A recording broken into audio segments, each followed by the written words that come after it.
I would say that the green phase that you've been mentioning is what we've been through, I would say, for the past 15 years, when the green concern grew in the world, and that the idea that we needed to care about the planet was becoming more obvious. And so we saw companies starting to implement some green programs, taking care of the trace they would leave around, and that was a very positive step. The limit of it is that it was the company and the world around, it was not necessarily integrating other things that environment. Then came the blue phase, and the blue phase is also taking care of the other aspects of the impact a company can have on the world, and the fact that if business is not sustainable, business cannot go very far away for very long, and that the limit will be given by the fact that the impact is not managed on other aspects than green. So you can be a green company, but if you don't look for sustainability in a wider sense, it might not be enough. Then what we say is that purple, the color, of course, but most importantly, purpose and people, says something we believe is very important today. You have to start from people, do with people, and finish with people. This is what is the new trend and the new course of the history of business. Business is not made to provide people with stuff. It has to be thought, co-invented, co-created, co-developed with people, with their inputs and their innovations. I will give you a very simple example. A company which is one of the leading companies in the world for personal products and beauty care and also house care, came with this idea that an idea has to be grounded into insights and foresights. Insights is understanding what people have in their mind, in their heart, in their guts, from an emotional standpoint. Foresights is predicting what is going to be the next step to satisfy the people with solutions that come from them. Because who knows better than you what is going to be good for you?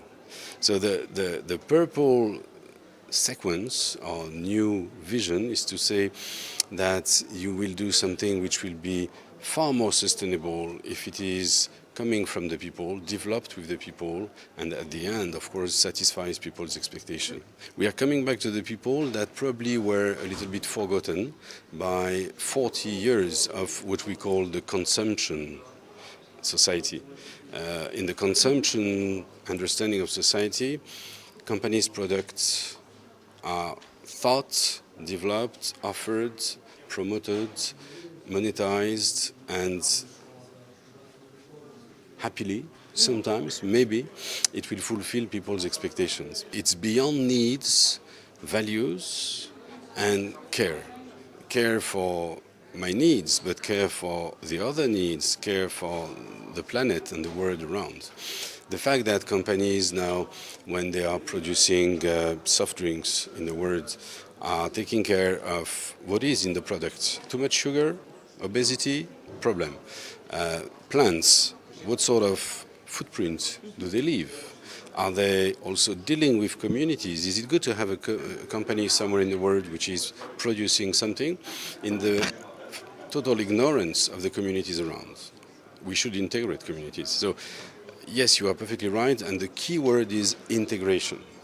Be with people and not for people.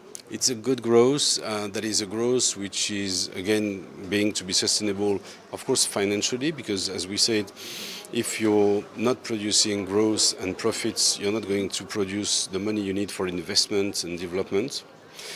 Definitely, you have to take care of something which is a little more than the bottom line and the immediate profits. You have to take into consideration all stakeholders.